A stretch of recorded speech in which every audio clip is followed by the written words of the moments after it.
प्रहार में हम आज आपको बताएंगे बिहार की हर एक चुनावी हलचल। बिहार के चुनाव में क्या चल रहा है, कौन सा मुद्दा चल रहा है, ये आपको बताएंगे, क्योंकि बिहार के चुनावों में अब वक्फ कानून की भी एंट्री हो चुकी है, संशोधन बिल की भी एंट्री हो चुकी है और उसको लेकर जबरदस्त घमासान इस वक्त मचा हुआ है।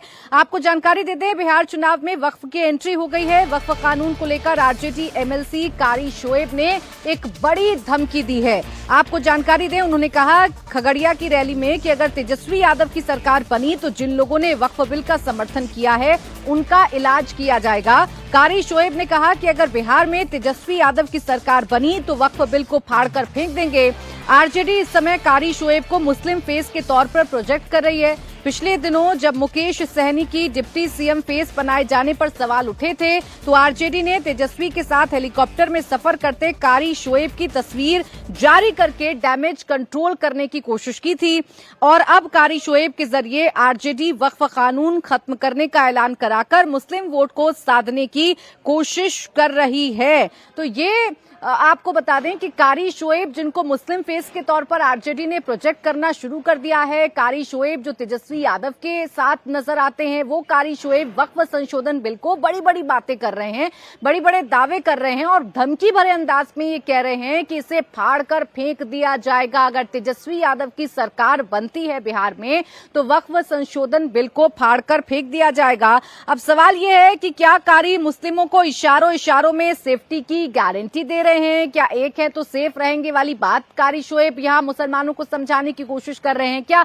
मुसलमानों को साधने के लिए ऐसी बातें की जा रही हैं? और जो डेंट और डैमेज की बात की जा रही थी कि मुसलमान को प्रतिनिधित्व ना देकर, उनके चेहरे का ऐलान ना करके या उनको कम टिकट देकर कहीं ना कहीं जो डेंट है वो महागठबंधन को लगा है। लेकिन फिलहाल ये जरूर है कि कारी शोएब के जरिए ये बातें कहलवाकर या वक्फ संशोधन बिल पर जो बयान आ रहे हैं उसके जरिए कहीं ना कहीं मुसलमानों को एक बार फिर अपनी तरफ रिझाने की कोशिश की जा रही है। क्या कहा उन्होंने, सुनवाते हैं। तमाम आए हुए दूर दूर से अक़लियत समाज के लोगों, सभी समाज के लोगों, सभी बातों को भूलो, किसी के बहकावे में नहीं आना है। भाजपा IT सेल तरह तरह का फैला रहा है, उसमें नहीं जाना है। वक्फ बिल के खिलाफ करने वाले को इलाज करना है। जिन लोगों ने वक्फ बिल का समर्थन किया उनका इलाज करना है। कहां थे ये सारे लोग? ये भाजपाई आज इनके जाल में नहीं फंसना है। जदयू, लोजपा ये सब विरोधी है। छोटी छोटी बातों को भुला करके बिहार और देश को बचाने के लिए इस लालटेन छाप को यहाँ जिताइए, एनडीए को हराइए, महागठबंधन की सरकार बनाइए, तेजस्वी यादव जी मुख्यमंत्री बनेंगे, सारे बिल फाड़ के फेंक दिए जाएंगे। चाहे वो वक्फ बिल हो, कोई बिल हो, यहाँ सिर्फ सरकार होगी और इंसानियत की सरकार होगी, मोहब्बत की सरकार होगी। तो कारी शोएब का ये धमकी भरा अंदाज आपने सुन लिया। वो कह रहे हैं इलाज किया जाएगा, जो भी वक्फ संशोधन बिल को लेकर आए हैं और इससे फाड़कर फेंक दिया जाएगा। अब ये वक्फ संशोधन बिल का मुद्दा बिहार के चुनावों में गर्माता जा रहा है। चूंकि कारी शोएब ने बयान दिया तो केंद्रीय मंत्री किरण रिजिजू की तरफ से इस पर पलटवार भी किया गया है और एक बार फिर से जंगल राज वाली तेजस्वी यादव, जंगल राज वाले आरजेडी का जिक्र किया गया है। केंद्रीय मंत्री किरण रिजिजू ने सोशल मीडिया एक्स पर पोस्ट कर कहा कि यही जंगल राज के लक्षण हैं और इसे कुचलना है। कांग्रेस आरजेडी के लोग सुप्रीम कोर्ट, संसद का सम्मान नहीं करते।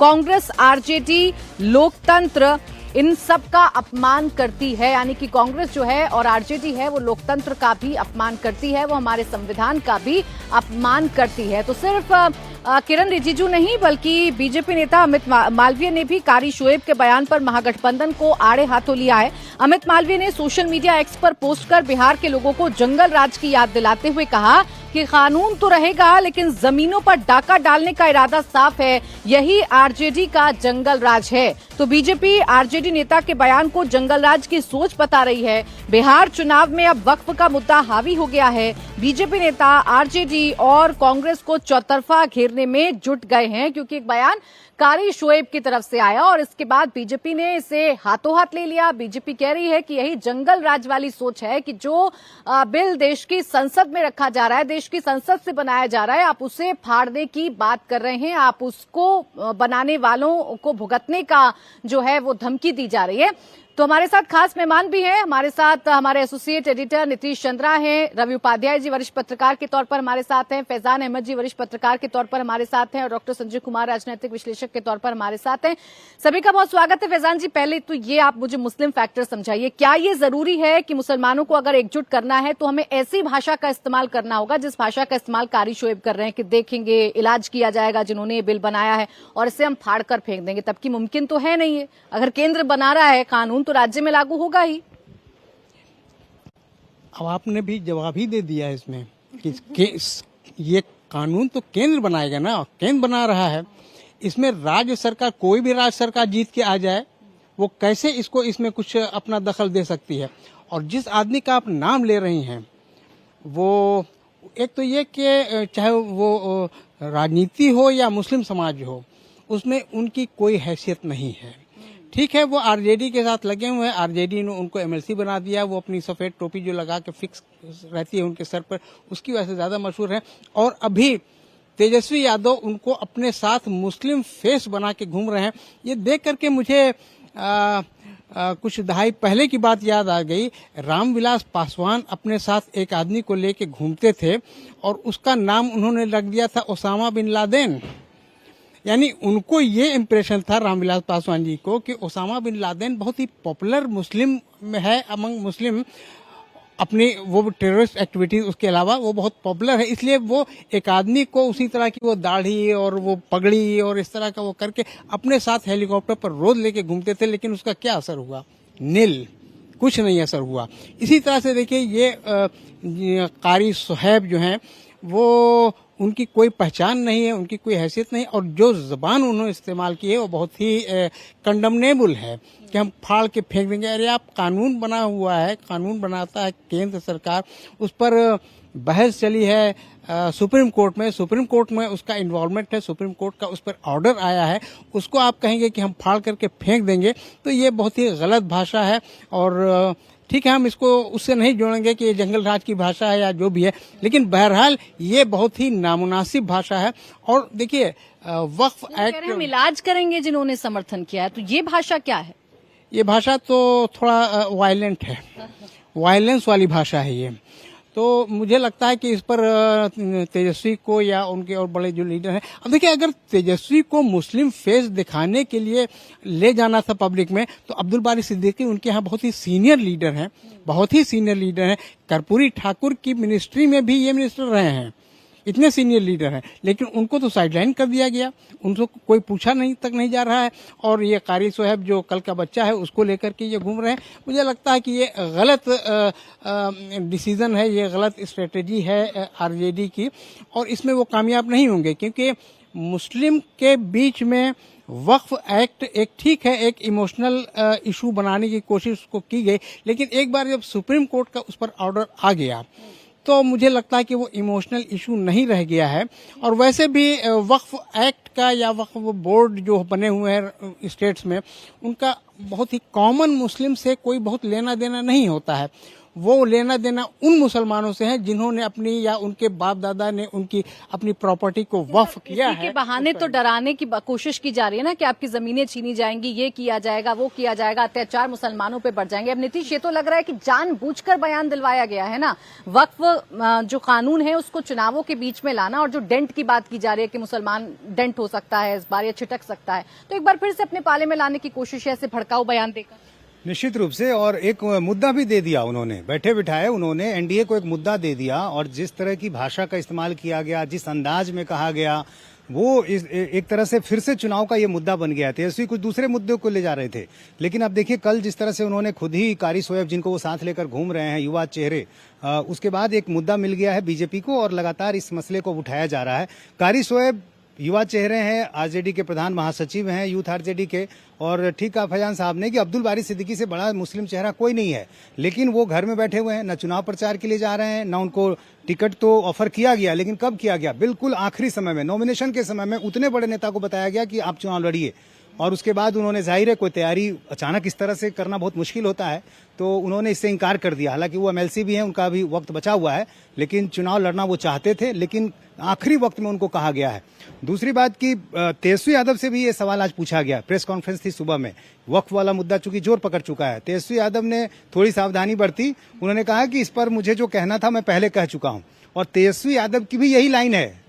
तेजस्वी यादव भी इसी अंदाज में बोल चुके हैं कि जब मेरी सरकार बनेगी तो मैं ऐसे फाड़ कर दिखाकर, वो कई बार बोल चुके हैं कि इसे फाड़ दूंगा, कई सभाओं में ये पहले कह चुके हैं। लेकिन अब चुनाव बिल्कुल साथ चल रहा है, करीब है, तो शायद वो उससे बचने की कोशिश कर रहे हैं। लेकिन जाहिर है कोरी साहब ने जिस तरह से ये मामला उठाया है, उसके बाद इसकी चर्चा हो रही है। मुझे लगता है एक कोशिश ये भी है कि देखिए ओवैसी जो है वो, उनके उम्मीदवार भी मैदान में हैं, ओवैसी सभाएं कर रहे हैं, रैलियां कर रहे हैं, तो वोटों का डिवीजन जो है वो ना हो, ओवैसी की तरफ ना हो, इसलिए एक कोशिश है कि इस तरह से कुछ दूसरे चेहरों के जरिए, मुस्लिम चेहरों के जरिए इन बातों को रखा जाए ताकि ओवैसी का नुकसान जो है वो थोड़ा कम से कम हो सके। बिल्कुल, देखिए एग्रेशन दिखाकर ये बातें करके एक मैसेज कन्वे किया जाए कि देखिए हम कितने सजग हैं आपके मुद्दों को लेकर, हम कितने इमोशनली कनेक्ट हैं, और इसलिए शब्दों का चयन भी कई बार ऐसे किया जाता है कि जनता से कम तालियां तो कम मिल जाए ऐसे बयानों पर, लेकिन इन बयानों को बिल्कुल पूरी तरीके से खोखला कहा जाता है। अब मुसलमान वोट बैंक को साधने की कोशिश कैसे बिहार में की जा रही है, कैसे कहा जाए ये जो 18% का वोट बैंक है, इसको लेकर लगातार जो रणनीति है वो बनाई जा रही है। अब आपको बताएं कि बिहार में हर पार्टी का फोकस जो है वो मुस्लिम वोट बैंक पर है। मुख्यमंत्री नीतीश कुमार मुसलमानों के सामने 20 साल के काम का रिपोर्ट कार्ड पेश कर रहे हैं और काम के आधार पर जनता से एक बार फिर मौका मांग रहे हैं। बिहार, बक्सर और फुलवारी शरीफ की रैली में नीतीश कुमार ने कहा कि साल 2005 से पहले बिहार में मुस्लिम समुदाय के लोगों के लिए कोई काम नहीं होता था। आज जो है आए दिन झगड़े पहले होते रहते थे। नीतीश कुमार ने जनता के बीच दावा किया कि उनकी सरकार बनने के बाद जो सांप्रदायिक सद्भाव है वो बढ़ गया है और जो दंगों वाली एक हिस्ट्री रही थी, जो इतिहास रहा था, वो कहीं ना कहीं खत्म हो गया है। इस देश में सबसे पहला दलित मुख्यमंत्री भोला पासवान शास्त्री और तमिलनाडु में कांग्रेस ने बनाई, महाराष्ट्र में सीएम और बिहार में अब्दुल गफूर को सीएम और राजीव गांधी अपने मित्र तारिक अनवर को सीएम बनाने का प्रयास किया था और अब्दुल गफूर को यहाँ सीएम बनाया गया। और हमारे नेता राहुल गांधी जी दलित और माइनॉरिटीज दोनों को डिप्टी सीएम बनाएंगे। आप बेफिक्र रहें, हर परिस्थिति में एक दलित से भी डिप्टी सीएम होंगे और माइनॉरिटीज से भी डिप्टी सीएम। बड़ी घोषणा हुई सर। अब किसी प्रकार के डर एवं भय का वातावरण नहीं, राज्य में प्रेम, भाईचारा एवं शांति का माहौल है। पहले कितना हिंदू मुस्लिम झगड़ा होता था, उन्हीं लोगों के टाइम से झगड़ा ही रहता था, तो उसी के लिए हम लोगों ने इसको देख करके तत्काल सारा काम करवाया। वर्ष 2006 से ही कब्रिस्तान की घेराबंदी शुरू की गई। बड़े पैमाने पर कब्रिस्तानों की घेराबंदी की जा चुकी है। अब कोई झगड़ा झंझट नहीं है।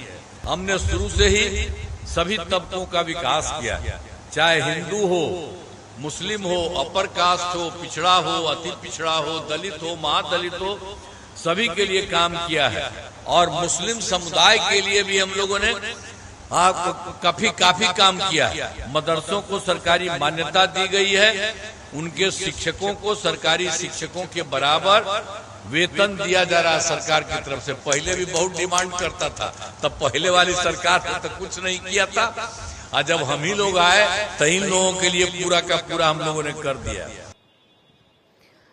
तो आप देखिए, एक तरफ मुस्लिम वोट बैंक की घेराबंदी करने की कोशिश की जा रही है, तो बिहार में जातियों को रिझाने के लिए जातीय समीकरण बिठाने की भी कोशिश लगातार की जा रही है। टिकट बंटवारों में तमाम जातियों का ध्यान रखा गया। तो अब जिस तरीके से ऐलान किए जा रहे हैं, उससे भी अंदाजा लगाया जा सकता है कि कास्ट इक्वेशन साधना कितना जरूरी है।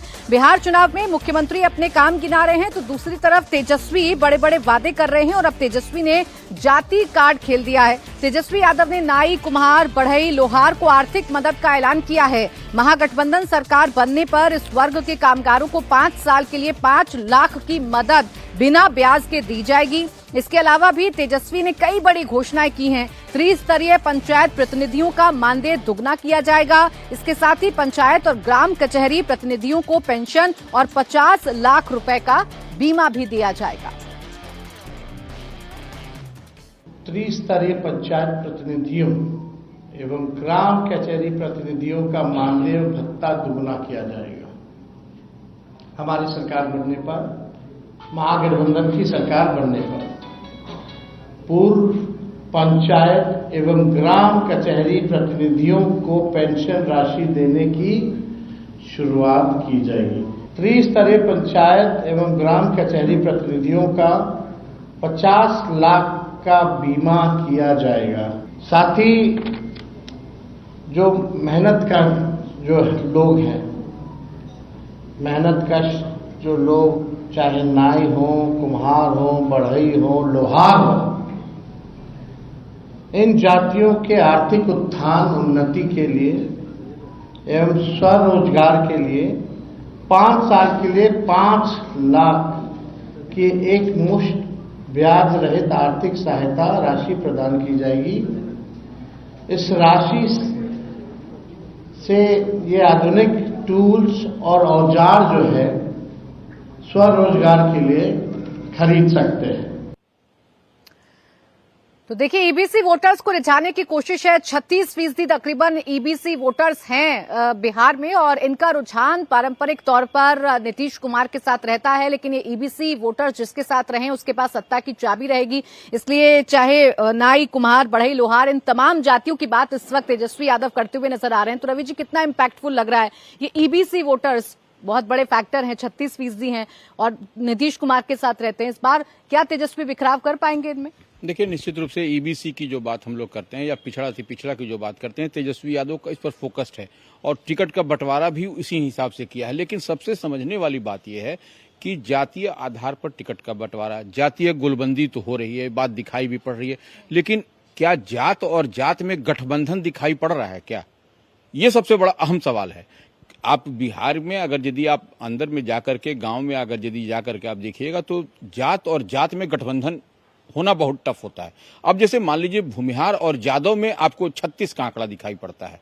कई सीटों पर आप देखिएगा, कई जात में देखिए तो ये राजपूत वर्सेस जो सो यादव दिखाई पड़ता है, कुर्मी वर्सेस जो है सो यादव दिखाई पड़ता है। तो यह एक जो फैक्टर है, इसको अब जात से जात का गठबंधन होना जरूरी है। ये सबसे रियलिटी की बात है, इसको लोग नहीं समझ पा रहा है। तो जब तक जात से जात का गठबंधन नहीं होगा तब तक आप चुनाव में बेहतर स्ट्राइक नहीं कर पाइएगा, आप पेनिट्रेट नहीं कर पाइएगा, जहां तक हम लेकिन तेजस्वी यादव एक बार इस बार जो है सो एक बड़ी चतुराई के साथ हर चीज को जो घोषणा कर रहे हैं, जितनी बात कर रहे हैं, वह देखिए कि लगातार ईबीसी ओबीसी की बात कर रहे हैं, उसको एकजुट कर रहे हैं। लेकिन अब कोई भी हो, एनडीए हो या फिर इंडिया महागठबंधन हो, जात से जात को आपको जोड़ना पड़ेगा, तभी आप बेहतर कर पाइएगा। ठीक है, मल्हा, तेली, नाई, कुम्हार, बढ़ई, इन सब की बात अब तेजस्वी यादव कर रहे हैं और इन सबको कुछ ना कुछ देने का वादा कर रहे हैं, चाहे वो योजनाएं हो, बीमा हो, लोन हो, ये सारी बातें तेजस्वी यादव की तरफ से की जा रही है। तो ये जो लोक लुभावन वादे तेजस्वी कर रहे हैं, ये कितना आपको लग रहा है कि भाई डेंट कर सकता है नीतीश कुमार को?